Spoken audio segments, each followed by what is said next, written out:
Hello to you and welcome to this final installment in the seminar Christian Worship, Music and Human Community coming to you from the Institute of Sacred Music, Oxford, brought to you by St Stephen's House and the Royal School of Church Music, the RSCM.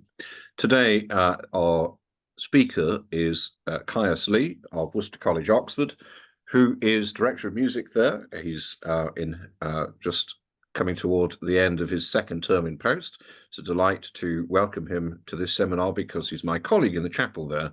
But Caius came to us from the Roman Catholic Diocese of Leeds, where he was involved in the music department as one of the choral directors. And that, as well as his enduring passion for widening participation in music, is the bedrock of what he's going to be speaking about this evening, widening participation. And so I will hand the floor over to Caius momentarily, and there'll be the opportunity for questions at the end. So Caius, take it away. Share my screens and stuff. So I've got a lovely PowerPoint presentation. But hello all, and thank you for attending today's talk on widening participation in sacred music. In its own right, this could be a series of lectures or seminars within itself. So I'll try and touch on a brief range of topics, and I'll try not to duplicate what colleagues have said throughout the series, but present a well-balanced view and give a complete picture of lots of stuff that are happening to widening participation in music, what's going on, and hopefully I'll leave you with some thoughts of the future of widening participation within sacred music. So I want to start today's talk with a series of questions. What does widening participation look like? Why do we want to widen participation in sacred music? Whose role/responsibility is it to widen participation? The barriers and issues surrounding widening participation. What is needed to make widening participation initiatives a success? And finally, should we widen participation in sacred music at all? Before we get through to these very thought-provoking questions, I should tell you a little bit about myself. Oh, hang on. I've given the game away there. I'm in a very lucky position, as Matthew said, to be Director of College Music at Worcester College, Oxford, a very forward-thinking college which balances tradition with access and opportunities for all with musical excellence. In my role, I work with schools, national partners, university students, boy choristers daily, instrumentalists, and faculty staff, all with the aim of facilitating music across the college for everyone of all abilities. Now, to begin today's talk, I'm going to put on the board two choristers.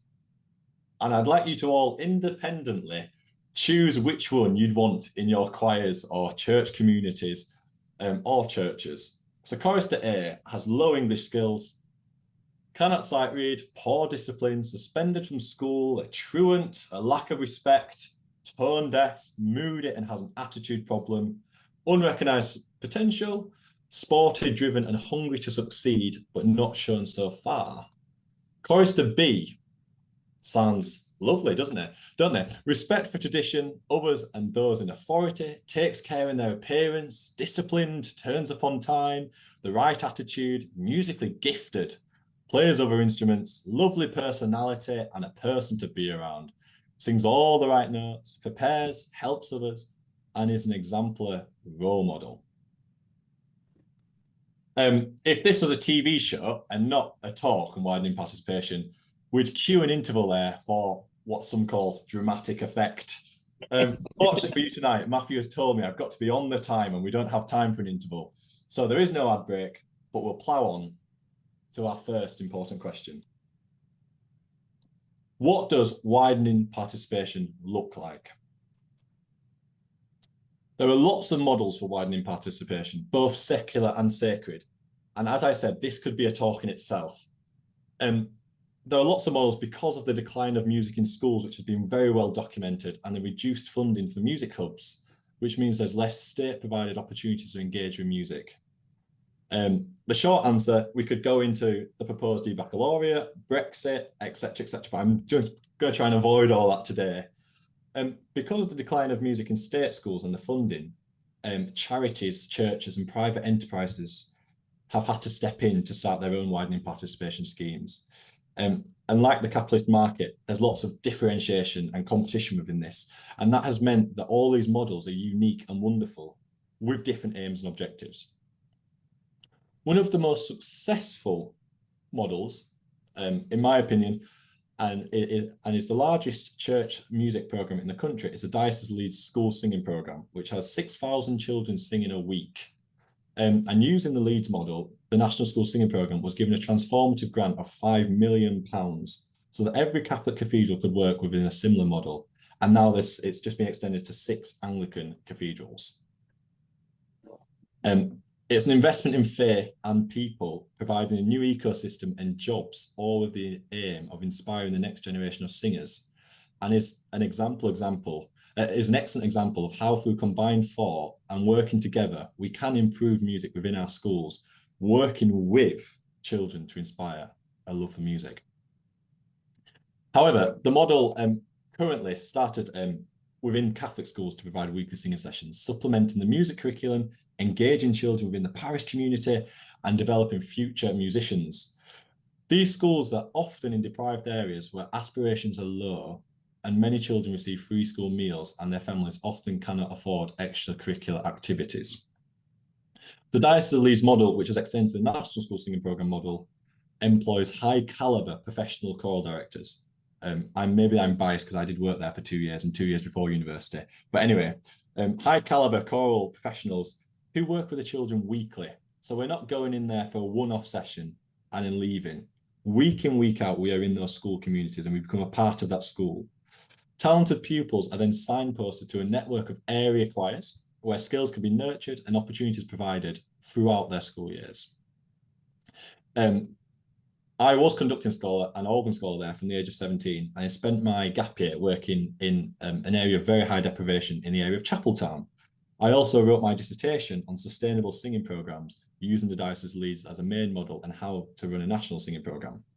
After university, I returned and I taught in 12 schools, running 3 choirs, including the Bradford Boys Choir, who, hopefully my screen's sharing, who you can see here, the Bradford Boys Choir here with the Cathedral Boys, and here, and then that's our BBC broadcast that we did. This was a state school boys choir comprised of 35 lads singing in 4-part harmony, aged 8 to 18. And the Bradford choirs, which I worked, sang a Radio 4 broadcast in my final year in December, with me waving my arms very badly. I don't think I helped very much. I've got a very small little recording to play you from that. So if I share screen, and this time I want to share this one.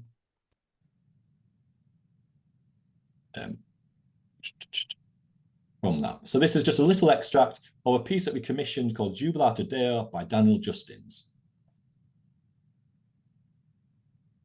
Praying the technology works.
And we could listen to that all day. What a blast from the past. But back to the talk at hand, folks. I'm sure you'll agree, and you're very welcome to disagree. The standard of singing is excellent. Wow, getting a bit emotional there. All the children in that recording are from state schools in Bradford, singing in schools once a week and rehearsing once a week. And you can probably hear the fresh tenor and bass sound, who are adolescents, who, although they can't read music, they stay in the choir throughout their voice change, and they weren't allowed to leave. So children were all recruited for full class singing sessions in state schools across Bradford, singing once a week, then rehearsing once a week after school. Many of the children on free school meals have very low literacy levels and do not play another instrument. And in the school sessions, they sing a wide range of sacred music from around the world, including Gregorian chant, unison pieces of choral repertoire, rap music, including a lovely rap by Stormzy, gospel music, and rounds. A strength of the diocese model is that when we talk about sacred music, it's not just singers in cassocks. It's a complete holistic education, linking in repertoire choices to the school ethos and masses in the liturgical calendar. I used to love singing pieces with the same religious meaning but different genres, because in my experience, children don't care about the genre. They don't. But if it's taught in the right way, they'll fall in love with music of all genres, and you can compare and contrast some Taizé chant to a round and all these different pieces, or a piece in English to a piece in Latin, and you can engage them and talk about it because they love that. They've got a thirst for knowledge. Undeniably, as you can see on the PowerPoint, the National School Singing Programme has changed our profession and sacred music as we know it. It requires lots of work. I haven't been part of it 2 years. There's lots of behind the scenes tough calls, but it shows that by working together with the right sustainable thinking, with the right model, that there is hope at the end of the tunnel. Now, I want to move away from sacred music for a second. There's lots of secular examples of training. Some work with mentoring teachers and training teachers, such as the Voices Foundation and our Monaco Consort Academy, providing professional help, ongoing resources, and projects to get involved and develop CPD. And the ones that I've got listed here are thriving within a multi-academy trust, such as Direct, ARC, with young people learning instruments in school with a proper, well-supported music curriculum. There's also brilliant large-scale initiatives combining choirs such as Gabriele Raw or Young Voices. And the subtle differences in methodologies are suited to the needs of the schools, clients, and location-based geography, because sometimes a one-size-fits-all approach doesn't work. And the UK is such a multi-ethnic, diverse country, not all schools will want to sing our sacred works. So very briefly, I've touched upon secular and sacred ways of involving children in music. You may be thinking he's missed an absolute blinder, because the obvious one, which I've missed, is the traditional cathedral method. Choir schools, where a child lives, breathes music and services. They're offered generous bursaries in return for their services. They receive a first-class music education in academically thriving private schools. And the standard of music making is so high. And it shows with so many of our professional musicians in this country coming through that system. Originally for boys, and known as the cathedral schools, where boys basically sang for their supper and accommodation. A bit of audience participation. I'm going to stop sharing my screen for a second. Does anybody know which cathedral first introduced girl choristers and in what year? So does anyone know which cathedral first introduced girl choristers and what year? Anyone? Feel free. No Googling. Was it Salisbury? It was, and do you know the year? Like late 90s. Salisbury, it was 1991. Okay. And getting but well into the Salisbury, and now getting even more into it. Does anyone know which Oxbridge College introduced girl choristers for their top line? So not the undergraduates or postgraduates, but as schoolgirl girls singing, and in what year?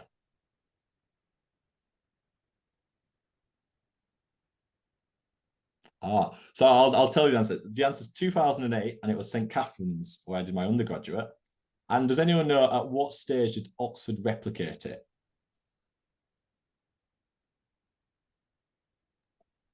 Something like 2012 or 13? 2016, Merton. Really?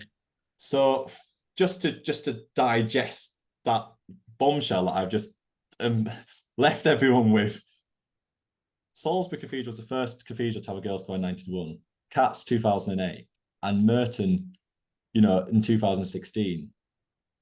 Anyway, the flaws of the choir school model often come under great scrutiny, but let's just take a moment to appreciate that nowhere else in the world does a system exist in which children aged 7 to 13 can sing 8-part polyphony one day, Matthew's Passion at the weekend, and then at Sunday evening song Whip Out Walton the 12, as well as all the daily services and rehearsal. It really is insane and a miracle, and one that we should cherish and be proud of. The drawbacks, yes, there is a finite number of children singing, which is small, and yes, boarding schools have become very unpopular. But how many people do you think listen to cathedral choirs, either in concerts or services, singing sacred repertoire each year? Is there not an argument to make that for widening participation of congregations and audiences? So we've seen the sort of access outreach 100% models. We've seen the sort of cathedral choir school models. Lots of cathedrals now are adopting what I am going to coin the hybrid approach, which aims to combine both excellent music making whilst maintaining and starting a commitment to programmes of widening participation. This does require vast resources, not least financial, and a good example is St. Paul's Cathedral, who have the world-famous boys' choir and soon a world-famous girls' choir singing each day, but with a singing programme which sings regularly in schools and invites school children to sing at the cathedral, but also a youth choir based in Hackney who take a term to learn the music to a very high standard and then come and sing it with St. Paul's boys' choir, St. Paul's Cathedral choir. And we're very lucky at Worcester to be having them next term. So all of the above are brilliant examples of widening participation in sacred music. Talk over, few Q&As, let's have a bit of tea, cake, and possibly a pint if we're all still in Oxford. Because all I've talked about so far, children, children, children, they're the future. What happens to the rest of society? We don't care about widening participation for you. If you weren't part of any above the schemes as a child when you're younger, then unlucky for you, you can't access sacred music anymore. Goodbye. No, you're completely wrong. Widening participation isn't just about children. They aren't the only ones part of our church communities. They are a part of our community, yes, but not the only part. In our community, everyone matters. And widening participation, when we should be thinking about widening participation, we should be thinking about everyone. So that involves choral societies. How many sacred works do you think choral societies perform each year? Having run 2 in my previous job, how many requiems, masses, oratorios, passions do we do? The list is endless. Churches are our usual go-to venue, which adds much needed income to the churches. Are they not a part of our framework in widening participation in music? If choral societies thrive, then more people are being introduced to sacred music. And is this not widening participation? Adult and community choirs. Lots of community choirs sing sacred works and often perform in churches again. So I'm going to share my screen. Sorry, apologies. Presentation, brilliant. So lots of community choirs sing sacred music, and they learn the story, morals, and we invite them into our church communities. On the screen, you can see the Worcester community choir called the All Sorts, which is made up of fellows, university staff, and students from across Oxford. And this is a small clip of them singing in our lovely chapel where they rehearse every week.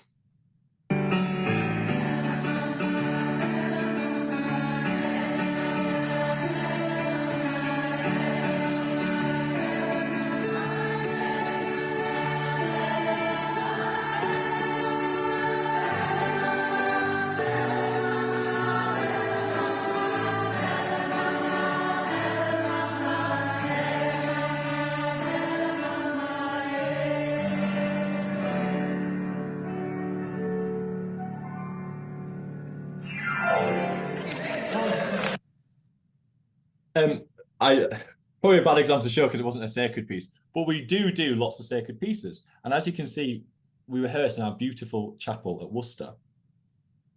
The other thing I want to draw your attention to is choral courses. I run several choral courses at Singing Florence Cathedral, we're seeing at Westminster Abbey in the summer, St Paul's in the summer, which is made up of people who read music and want to sing, but might not have a church choir where they can sing regularly, or on the flip side, people who sing in very small parish church choirs, who because of resources and decline don't get to sing lots of this really difficult sacred music. So come on choral courses. So I've got a little clip of some choral courses as well. That shows. So this is a video from when we went to Southwark Catholic Cathedral. That's advertising the courses this year.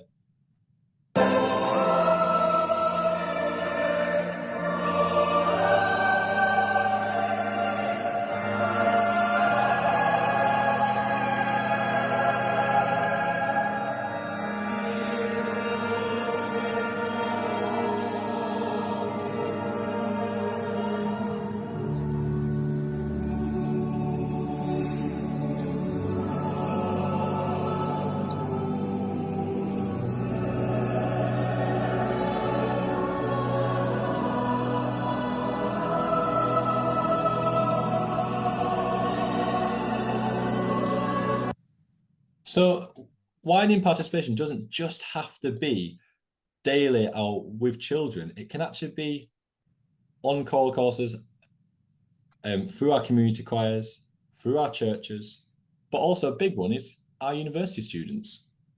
So at Worcester, we're 85% state school intake, and for many of our pupils have never been in church before, had music or instrumental lessons. Lots of the choirs, their first experience in church, never mind singing responses, canticles, psalters, etc. But they leave Worcester with a complete understanding and respect for sacred music, which I hope stays with them for life. It might not mean that they sing straight after university, but because they've acquired the skills to sing choral evensong, they might join a choral society, or later in life join a church choir, or take it back up at retirement. I've got a small little recording of Worcester choir singing. Yeah, brilliant. So this was for the Vice-Chancellor's address.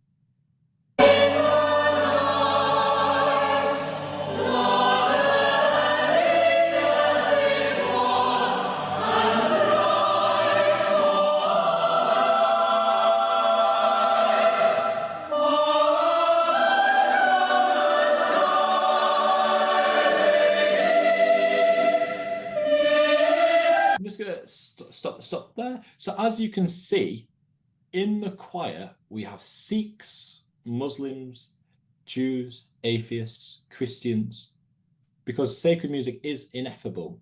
And this is a way of widening participation of sacred music beyond the faithful.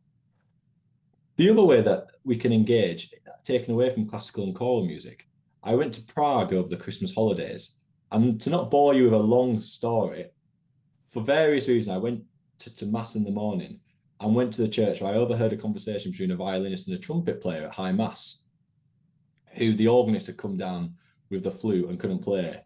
So I reached out and said, actually, I happen to know where middle C is on the organ. I could play this for you. Why are we not engaging instrumentalists and praise bands within our liturgy? So back to Worcester, lots of people come to the college wishing they had an opportunity to play an instrument. And we're the first college in Oxford or Cambridge to offer instrumental lessons where we'll pay for their hiring lessons, which we had 50 applications for 10 places. And we've also instigated at the end of our Monday choral reflections, an informal instrumental performance rather than organ voluntary. And many of these musicians hadn't stepped foot in the chapel before, never mind taking part in the service, which instrumentalists also bring their friends along, and they all share this love and respect for the choir and sacred music, and now start coming to chapel regularly. So is this not a form of widening participation that we often gets overlooked because they participate in the service, they have a respect for it, and they are welcomed as part of our lovely communications, as our communities, sorry. Now, I've spoken at length about widening participation, and one word that I haven't used yet that you might have thought that I've used by this stage is the banned word, which is outreach, which is a form of widening participation. often supported by fundraising bids. So they're one-off or short-term workshop outreach models. And there are a few sessions with a school group or by a pro group sprinkling their magic. They get the funding, they all get paid, and they leave the school with no lasting effect other than the inspiration. So my question here is there a different way to utilize those at the very top of our performing tree rather than one-off assembly workshops or music for a term? Now, hopefully we're familiar with all the different types of widening participation models. Let's talk about why we want to widen participation in sacred music. Is it our duty as custodians and stewards of this tradition, which is a big part of this country's history? So, for example, ARC have a big multi-academy trust. I teach in the Inspiring Excellence programme. I spent the day a few weeks ago teaching If You Love Me to 300 state school kids in a school hall, talking about the wider religious context and the meaning of the piece and what it might mean to them. Rehearsed it, performed it, and this is a piece of sacred music with a sacred text, but a wider meaning that everyone can understand. They have now on all their feedback forms since that residential want to sing more polyphony, which is great. And with that choir, we also looked at spirituals, rap music, and secular songs. ARC, as a multi-academy trust, have no religious affiliations, but is this not a form of widening participation, working with secular organisations to keep sacred music alive? And if we don't try and widen participation in sacred music as those of the faith, then why should anyone else? Evangelization and the seed of faith. If you have lots of people in the choir, it doesn't take a genius to work out that you'll have lots of parents coming, living consciously or subconsciously in the way of Christ, listening to the readings, faith, sermons, engaging in dialogue and the wider parish life, church community. Sacred music is a brilliant bond and also a conversation opener that can be the start of a blossoming friendship, even if sometimes it might start with, what was that piece? Or, oh, I didn't like that piece of the choir sang. It might not happen immediately, but I find the idea impossible that people sing or learn sacred music, sit in those services, and not a little bit of it seeps in. And actually, it might not seep in immediately, but in times of trouble or need, sacred music is there. And it might not physically relieve the hurt or pain, but emotionally and well-being wise does. Change lives. Sacred music, the institutions and association infrastructure, through our delicate ecosystem of church music, has the power to change lives. Be that singing in schools, instrumental scholarships, cathedral chorusship bursaries at private schools, good role models, we are all malleable as people. And music, our institutions, has the power to change lives for the better and is got to be seen as a gift and an investment in the people in our communities. And the last point, why would we want to widen participation in music? Well-being. The long-term effects of music are scientifically indisputable at this point now. It helps with academic attainment, emotional well-being, but also sociable. A chance to meet like-minded friends where you feel safe. Choirs and groups and musicians often feel safe among each other and safe spaces, and are sadly those who are often bullied at school for their love of music. So we've just discussed now different models of widening participation and why we should engage. I want to now touch on who should widen participation and some of the issues / barriers to widening participation. So on a straight level, who should widen participation? Should it be the state, the church, society, organisations? For now, let's drop the word sacred. So whose role is it to widen participation in music? In the words of a very good Howard Goodall article that came out a few weeks ago of Lords of My Shepherd fame, if you went to state school in the 20th century and had an aptitude for music, you probably went to a Saturday music school run by the local authority. If we skip forward now to 2024, if you skip forward in time to 2010, local authorities were then changed to become music hubs. And now if we skip to 2022, the 116 music hubs nationally, 2024, sorry, I've got my years mixed up. The proposals are to scrap that to 43. And if we look at a funding wise, in 2010, the amount of money that was funded for music and music hubs was 82 million. And the coalition promised to match that, and they gave 79 million.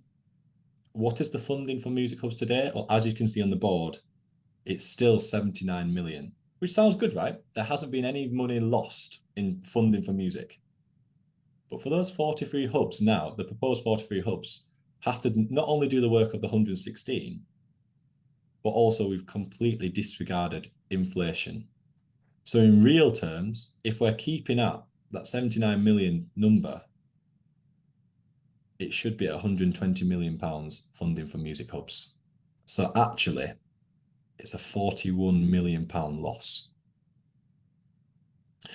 The article is very heartbreaking, but the one that sticks out for me, the statistic, is there's 9 million children of school age in England. And if we take that number of 79 million and divide that by 9 million, that's less than £9 per child. What about Sing Up? The model that I didn't mention earlier, talking about models, where the government gave £10 million a year for people to sing. A network of singing initiatives, including the Chorister Outreach Programme, which every cathedral was given £1 million to run outreach, distributed by the Choir School Association. This is a tragic story of where sustainability was not built into its conception. But for the brief time where we had the Sing Up programme was a success. It was in 98% of primary schools who all accessed these free resources. And then with the coalition government, they were given only a year to make themselves sustainable. And in becoming sustainable, this initiative had to reduce costs, becoming a not-for-profit entity and offering memberships, James 2017. But on the plus side, coming out of that, Sing Up still continues to this day. And since the reforms in 2012, 8,694 schools have purchased memberships. And the resources are still brilliant and fantastic, and won the 2018 Music Teacher Editors Award at the Music Teachers Award for Excellence. Now, so that's talking about music. Let's add that word sacred back into it. Does our answer change? Should schools be doing more? Should the church be doing more? Should the church be aiding in non-faith schools as well as faith schools? And with the secularization of society, what should the church's priorities be? Should it be shifting elsewhere, or should we use music as a tool? Even those that have taken it up as their duty and widening participation has come across barriers and issues, it's easy to find drawbacks in all of the models that I've mentioned because we don't live in a utopian society. But looking through the models, we can grow and share how problems have been dealt and enhance each other's offering. The diocese model, for example, there's inequality of opportunity. It's still a postcode lottery. If you're born in Leeds and go to a Leeds Catholic primary school, you get the cathedral. If you go in Bradford, we had us on the Radio 4, but if you were born in a school in Wakefield, which is a new part of the model, you don't get any access to the Radio 3, the tours, the CDs. The singers on the Leeds model are musical, just as musical as those at King's or any of the world famous choirs, but because they start so much later and they don't have another instrument, or English might be a second language, how do they reach those same levels? But the cathedral choir relies on girls singing till 18, and there's a dependence at times on musical memory. So to what extent is excellence the goal of this? Interestingly enough, the same argument can be used for the hybrid or traditional cathedral choir models. When will a child from a normal school get a place in the world famous choir from these outreach programs? Where a child with no prior musical attainment on a widening participation model, when will they feed into these choristerships? Do they want to? Is it possible? And the more interesting point is, currently there exists no state choir school that by the age of 13 sing on par with some of the best choirs in the country. So is the private school infrastructure and support crucial to the success of our world famous choirs? Is there a correlation between the words elitism and excellence? Can we use the phrase widening participation and excellence, musical excellence, in the same sentence, or are they complete different things? Does widening participation come at the expense of excellence? Will excellence come at the expense of widening participation? is there a balance that we can have? Why in sport is it allowed to have this infrastructure, which is celebrating a network of grassroots teams, okay, leading to academies and centre of excellences, feeding through to the professional level? But when music is concerned, we're so embarrassed by this excellence. At every level of football pyramid, people are in love with the sport. Can sacred music, or music in general, not be the same?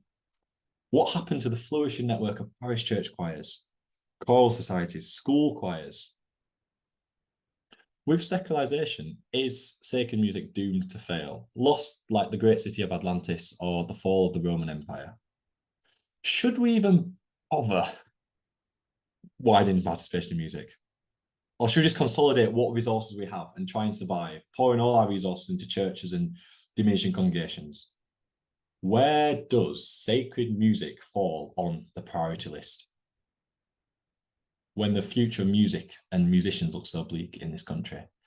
With the effect of COVID, which meant a generation of students now have missed out, is this a lost cause? Do you have to be of faith to enjoy sacred music? The constant contradiction and friction that people are spiritual and want spirituality, but not faith. People want reflective plain song, chant and contemplative songs, but not regular church going, Bible readings and study sessions and sermons. People enjoy choral evensong and the period of Christmas, and our churches and cathedrals are packed, rammed full. But for the Sunday after, congregation sizes dissipate. It's still Christmastide, is it not? Without a sort of nationwide COBA meeting and a wider model/involvement strategic thinking, why is everyone trying to go about this alone? So, what is needed for a successful widening participation programme? And I'm absolutely touched and honoured that there's so many people here tonight, and all of us are here because we still believe in this vocation. It's called each and every one of us. Sustainability. If Singapore taught us anything, it's that with the right investment, we can make a difference. But sustainability needs to be built into the core of the model. Widening participation is not a process that will see results tomorrow or the year after. So that sustainability needs to be built in the core, because we won't see the results now, but we will see them in 5, 10 years' time. It's not a political quick win. It's a bit like the Star Wars prequels, where when they were initially released, they came under heavy criticism. But my generation, who now have seen them and love them, they're respected for what they are. And it's not just sustainability of the model, but it's financial sustainability. We can't be reckless and overspend, but we also need to have sustainable opportunities where we get people hooked. And when they're hooked, they go on to something else and have this love and appreciation for life. It requires an investment in people and communities, and not just financial. People need guidance and training. The amount of people that I've met who say they'd love to start this, they don't know how to do it, or they don't think they can do it with the skills they have. Many people are capable to teach, but they need that belief in themselves. It is a vocation. We are called to be church musicians, but everyone needs support. Everyone needs to invest in themselves, socially and emotionally, and skills.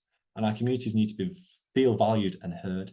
So back to that COBA meeting, where teaching each other the skills needed, or the quick wins in order to deliver a good school singing session, because lots of people can do it, lots of teachers can do it, and we need to work together, pooling resources, expertise.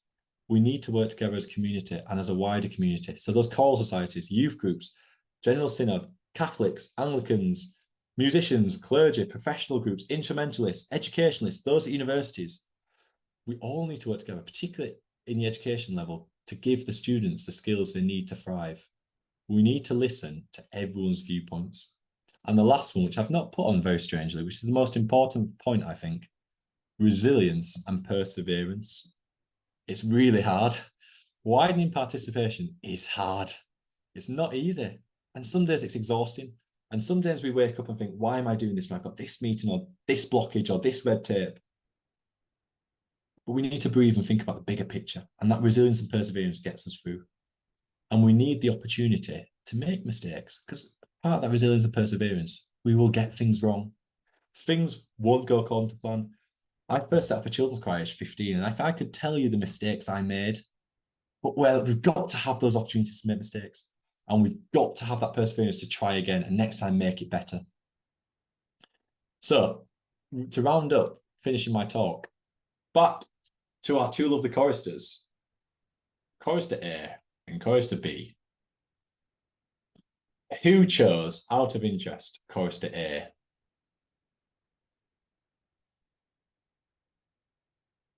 Stunned into silence, yeah. So chorister A isn't great. Who chose, maybe by doing your thumbs up or show of hands or whatever, who chose chorister B? I can't see because I'm showing my screen, but I'm going to suspect that lots of you chose chorister B. So I've got a little thing to admit here. So I'm going to tell you a little bit more about myself because my introduction was deliberately vague. I was chorister A. I am proudly the product of a widening participation model. Bradford Cathedral came to my primary school at the latter end of the summer term, auditioned boys to sing, and a few weeks later, I would have left the school. Why did I join the choir, you ask? It may have had something to do with a choir tour to Spain, but we'll move on from that very quickly. I'm from a council estate in Bradford, was on free school meals. I never learnt an instrument in school. No one knew I was a chorister at school because I was incredibly sporty. I was a footballer. I represented Yorkshire at the British Championships. In primary school, I was told I was tone deaf.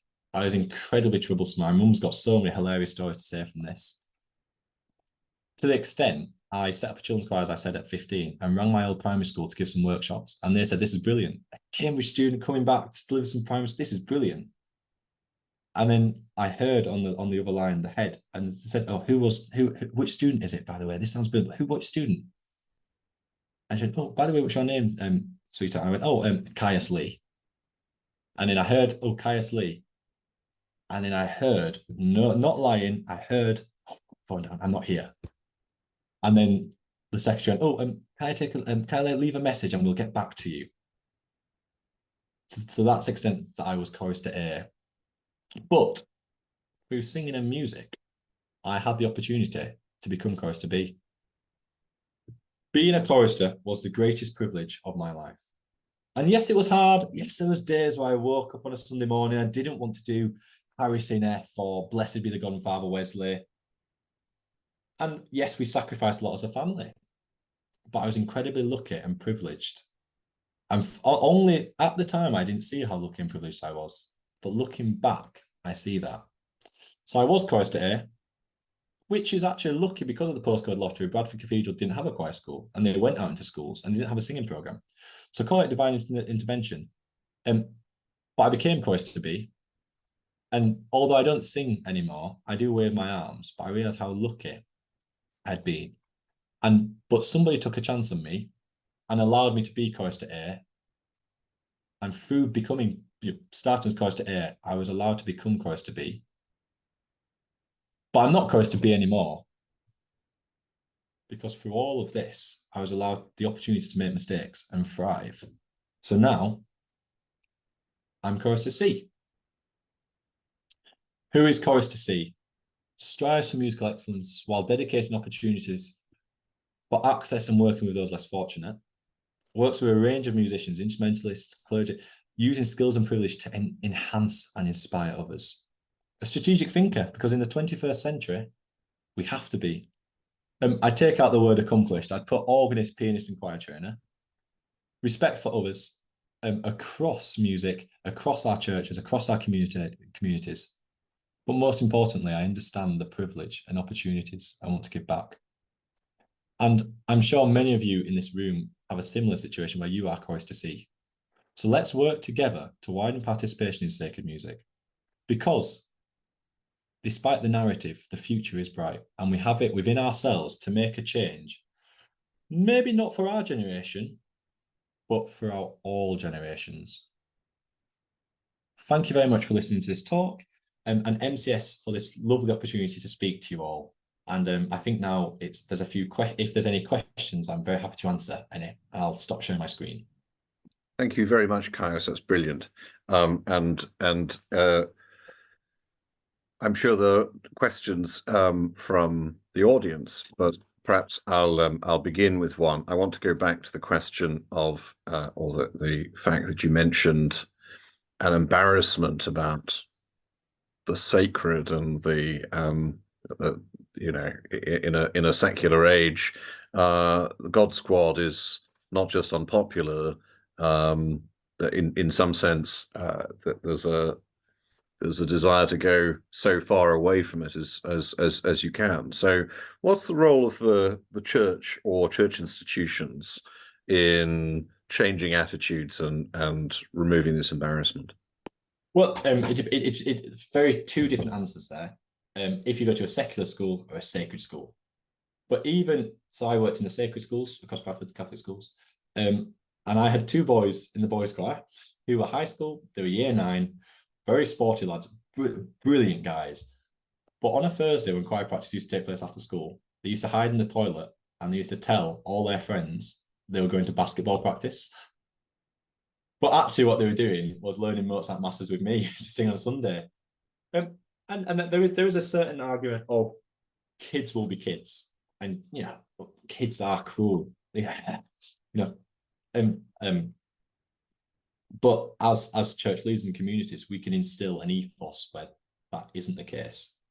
But also, when we do see young people coming into our churches and communities, actually it's about making them feel valued, and they're not coming into your community. This is their community. So with the Bradford boys, I used to always insist on things like a boy on a service would do a reading. And it's a similar thing we did at Worcester when I arrived in September, as you probably remember. And afterwards, the boys have coffee and cake with the congregation and speak to people and get involved, and they do the prayers, and then we work with the parish priests and the communities, that when the boys are going for catechesis or wanting to become confirmed, we do that working with the music, because that's the angle that they've obviously gone for. The boys or girls singing. So actually doing it, what would you sing at this part in the service? The Sanctus, can you tell me a Sanctus that you'd sing or whatever? So working with schools, churches, organisations to make that feel as part of their identity and not something that they should be embarrassed about. But even if they are, and it happens in lots of different sects, like my brother's a ballet dancer, happens in the ballet world, it happens in the theatre world, it unfortunately does happen, but also it isn't a personal attack on the faith or church, because also if you go into a school hall and ask a question, not many people put up their hands anyway. So it's just a general thing. People are very self-conscious, but when they find their spaces that allow them to thrive as human beings, the work is just inspirational. Thank you very much. Questions from the floor? Yeah, can I jump in, Matthew? Please do, Alex. Nice. So, Caius, thanks for that. That's a really interesting and inspiring talk and some really interesting provocations. Can you put me down for that Cobra meeting when it happens? That sounds enormous fun, if improbable. And we must think of a better acronym too. One thing you talked about is something I've had some interesting conversations, and about, and this is an observation and half a question really, but it's the parallel with participation in sports. I was really struck by the way you describe that, and you describe the sort of the model of a grassroots approach. And this slightly relates to the last question as well, believe it or not, but I've had interesting conversations with people who coach in grass level and even up to sort of national level sports, about the sort of parallels between the work you do in a rehearsal room and the work you might do on a Saturday morning. Those are parallels you'll recognize, right, from your experience. And there's a big difference. There's a crucial difference in terms of the way we train choirs and the way you prepare sports teams, which is about the balance of skills work to match day simulation. So as choral trainers, we're required to lean quite heavily on repertoire in order to prepare singers to understand match day situations, which is a thing you can't simulate in sport. I don't really have any solutions or any questions there, but I think there's a question about how we use sacred music for training singers, and how vital it is in encouraging those who don't have access, who aren't used to singing sacred repertoire, as a tool for just training singers. Full stop. I mean, the sacred repertoire has all the things that you need in terms of training singers, and I think it should be included in anybody's diet, whether or not they're singing in a church. And I think quite often we're too shy about saying that, about reminding singers who don't want to be singing in church that this music is going to be really good for them. So anyway, that's too many thoughts, but I'm sure you have some responses. Yeah, well, so for ARC, so I was brought in on the ARC Schools Inspiring Excellence. So ARC is a multi-academy trust of about 30 schools across London. So Clapham, Brixton, all these areas, Camden. And I was brought in to teach tenor and basses. So when I came in, and they predominantly done lots of gospel music and stuff because the kids don't read. So when I came in, I was like, and they sing brilliantly, you know, they're talented children in their school, and they give up Saturday mornings to sing as part of this stuff, and it's once every 2 months. And when I came in, I said, right, this is really brilliant, but I think we should do some polyphony. So that's why I did If You Love Your Talents. And it took, I kid you not, the residential was 3 days, and it took 3 days to teach by rote, and all off copy in a school sports hall. But the challenge, and it was really difficult. It pushed me musically so hard. But when we started and we ended in the same places, the look on their faces, and they've all come back saying they want to do more polyphony. And they love that, and they love the challenge of it. So you're completely right that everyone should be looking into this portfolio of sacred music to use. Back to sports analogy, I don't think the match day and training simulations are any different, actually. I sort of not strongly disagree, but I do disagree. Because actually, if you take football, for example, they're teaching skills like we're teaching skills, but they're also going through patterns of play, and stuff like that, which is similar to what we do in our rehearsals. So we teach singers how to sing, sight read, but we're also, as you said, doing repertoire for stuff. But when we used to do football, we used to go through plays, a bit like a playbook in American football. So which then you replicate on the Sunday, but both have the same goal, to be the best and have good fun on a Sunday. So actually the distinction, I think there is no distinction between sports and music in terms of, if we had the same hierarchy and the same infrastructure, there wouldn't be. And actually, physically, some of the skills are the same. A midfielder has to scan up, constantly look up, has to be aware of what's going around. A choir singer has to constantly look up at the conductor. They might not do, but they have to keep looking up at the conductor. They have to be conscious of what's going on around them. They have to be listening. They have to be working as a team. And then the social elements of a sports team and a music choir are exactly the same. You're there for one another. You commit. You turn up on time. You have the right attitude. You don't miss and bail at the last minute. So, yeah, I mean I love that analogy. It's really it's very powerful, and it's very relatable, and as a way of talking about what we're doing. Can I just push you a bit further on that? You talked about the idea of the idea of the fast evaporating network of parish choirs as maybe analogous to a grassroots sort of sports training network. What does the grassroots choral training network of the future look like in the Lee model? Well, if we take the Leeds model, which is choral directors who are professionals in their own right, so brilliant conductors, brilliant singers in their own right, but also as they're sort of running out, training university people, actually looking at graduating, because we're going to have all these people leaving with music degrees with no skills to teach. So actually and lots of them are talented, but they might not necessarily be a professional musician, but actually using them and offering that as a pathway at higher education and working with sixth formers, and so they're thinking about it. So, because that's the thing that grassroots sports has over grassroots music, is that there's lots of it happening because there is a training in place for it. Now, if we have a choir director in schools, working week in, week out in schools, and then have after school choirs who then sing on a Sunday, how is that any different to a football team who train once a week on a Monday night and play games on a Saturday or a Sunday? How is that any different to choir rehearsing on a Monday night in schools, driven, and then singing on a Sunday. There is no difference there. So what it needs is, as I said at the end, it needs a rethink and a training, and to give people the skills. And even your 65-year-old choir master in a rural village, what it needs is to link in with them and offer that training and support. That actually, you may be terrified about going to schools. I was terrified about going to schools. I still am. I still scared of kids sometimes. But actually, why are we not holding days as part of memberships and stuff where we can say, actually, the first thing you do when you go into a school is you get them singing. You stop the talking. You say 7 words maximum. Don't go into lots of metaphors. Because I teach trainers, I teach teachers, and a lot of this stuff is teachers are brilliant at teaching maths and PE because they get so much support and training. They are taught how to do that. And the one subject which they hate teaching is languages or music, because there's the least support offered for that.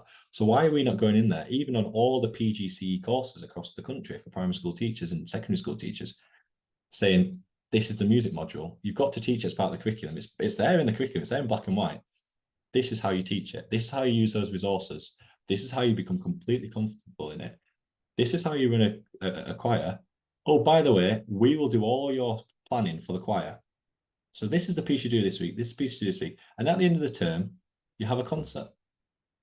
So if you can't afford the professional director of music or be part of a singing program, then actually, why are we not working hard to be? These are the resources you can use. These are how you teach yourself. This is a conference you can attend, which is at cut price, funded. These are people that are willing to give up their time to teach this, because that's what they do in sports. Even at under 5 levels, when parents are coaching, which they have to rely on parents as well in the sports thing, but because you're having an under 5 teams, under 6 teams, under 7 teams, under 8 teams, whereas in choir we get away with it because we can just have 25 kids. But even at an under 5 team, if you're showing commitment as a sports coach, they'll send you an FA coaching thing, like grassroots sports coaching. Whereas in how many of our parishes and churches, how often do we say to the director, if you want to work with kids, that there's this course, actually, are there the courses is the first question. But how many times do you say, CPD, take 2 Sundays off, go to this instead, and upskill, meet new people who are in the same situation, get some new repertoire, learn how to go into a school, get comfortable, because the only way to get comfortable is doing it.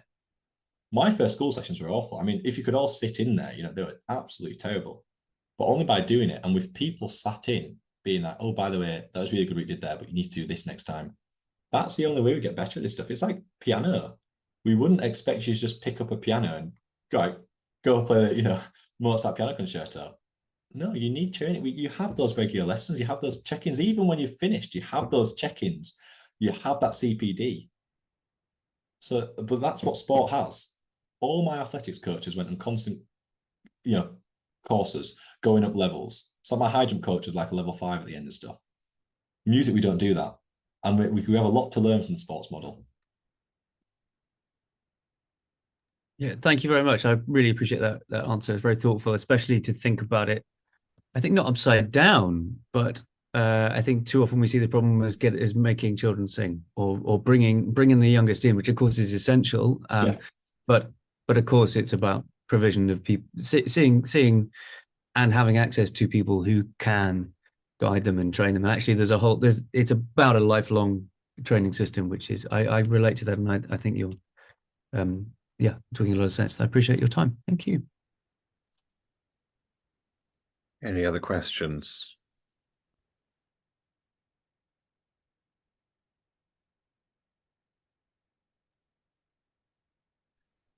Well, Caius, thank you so much for being here with us this evening, and it's been, as always, very inspiring to hear the way you speak about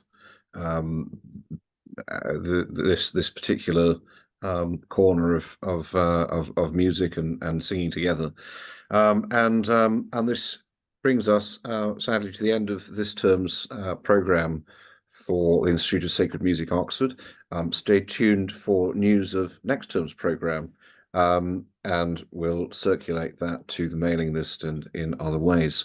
But for the moment, it's an opportunity for us to thank Caius once again for his talk and for all his really, really interesting, provocative, exciting questions. So thank you once again. And thank you to those joining us online live and to those catching up. Thank you very much. Bye for now.